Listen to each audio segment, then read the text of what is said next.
Hi, this video is sponsored by SPO digital marketing. SPO digital marketing பற்றி தெரிஞ்சுக்கணுன்னா கீழே கொடுத்துருக்க வாட்ஸ்அப் நம்பருக்கு வாட்ஸ்அப் பண்ணி தெரிஞ்சுக்கோங்க. டிஸ்கிரிப்ஷன்லேயும் வாட்ஸ்அப் நம்பர் கொடுத்துருக்கேன்.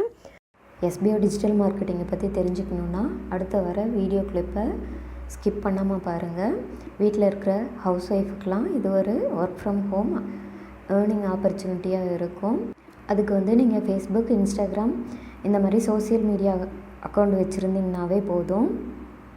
ஸ்கிப் பண்ணாதீங்க, பெரிய தப்பு. தினம் 300 ரூபாய் சம்பாதிக்க அரிய வாய்ப்பு. இன்ஸ்டாகிராம், ஃபேஸ்புக் பயன்படுத்த தெரிந்தால் போதும் content post and content publishing மூலமா தினம் 300 ரூபாய் சம்பாதிக்கலாம். இந்த வேலை செய்ய 5 நிமிடம் போதும். Work training support, group communication support, all language customer live chat support, முக்கியமா சொந்தமா ஒரு பிசினஸ் ஸ்டார்ட் பண்ற அளவுக்கு உங்களால கற்றுக்கொள்ளவும் முடியும், சம்பாதிக்கவும் முடியும். இந்த வேலை வாய்ப்பு வழங்குவது 5 வருடத்திற்கு மேல ரன் ஆகிட்டு இருக்க நம்ம தமிழ்நாட்டு company school of business organisation private limited. மேலும் விவரங்களுக்கு டிஸ்கிரிப்ஷன்ல கொடுத்திருக்க நம்பருக்கு வாட்ஸ்அப் பண்ணுங்க.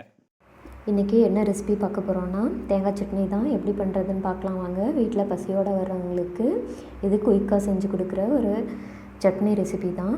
அதுக்கு என்னென்ன தேவைன்னா கொஞ்சமாக தேங்காய், அது கூட கொஞ்சமாக பொட்டுக்கடலை எடுத்து வச்சுருக்கேன். அப்புறம் அது கூட கொஞ்சமாக வரமிளகாய், அப்புறம் பூண்டு, இஞ்சி, கொஞ்சமாக கருவேப்பிலை எடுத்து வச்சுருக்கேன். இப்போ இதை ஒரு மிக்ஸி ஜாரில் சேர்த்து நல்லா அரைச்சிக்கலாம். தேங்காய், அப்புறம் அது கூட கொஞ்சமாக பொட்டுக்கடலை கூட கொஞ்சமாக நிலக்கடலை சேர்த்துனாலும் டேஸ்ட்டு நல்லாயிருக்கும். அப்புறமா ஒரு வரமிளகாய் சேர்த்துக்கிறேன். காரத்துக்கு எவ்வளோ மிளகாய் தேவையோ அவ்வளோ சேர்த்துக்கலாம். வரமிளகாய் வேண்டாம், பச்சை மிளகாய் சேர்த்துறதுனாலும் சேர்த்துக்கலாம். அப்புறம் கொஞ்சம் கருவேப்பிலை, அப்புறம் 2 பல் பூண்டு சேர்த்துக்கிறேன். அப்புறம் இஞ்சி ஒரு பல்லளவு சேர்த்துக்கலாம். அப்புறம் இது கூட கொஞ்சமாக தண்ணி ஆட் பண்ணி நல்லா பேஸ்ட்டாக அரைச்சி எடுத்துக்கலாம். அவ்வளோதான், பேஸ்ட்டாக அரைச்சி எடுத்தாச்சு. இப்போ இதை ஒரு பவுலில் மாற்றிக்கலாம்.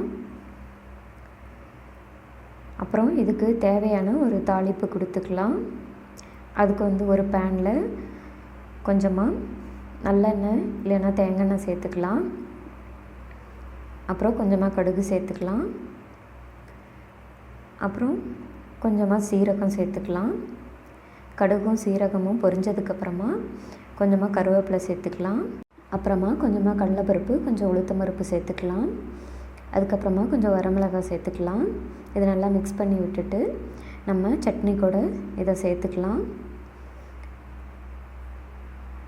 அப்புறம் கொஞ்சமாக தூளுப்பு சேர்த்து நல்லா மிக்ஸ் பண்ணி விட்டுக்கலாம்.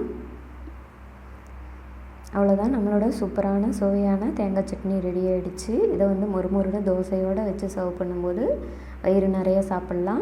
இந்த சட்னி ரெசிபி பிடிச்சிருந்ததுன்னா வீடியோவை லைக் பண்ணுங்கள், ஷேர் பண்ணுங்கள். என் சேனலை மறக்காமல் சப்ஸ்கிரைப் பண்ணுங்கள். தேங்க்ஸ் ஃபார் வாட்சிங்.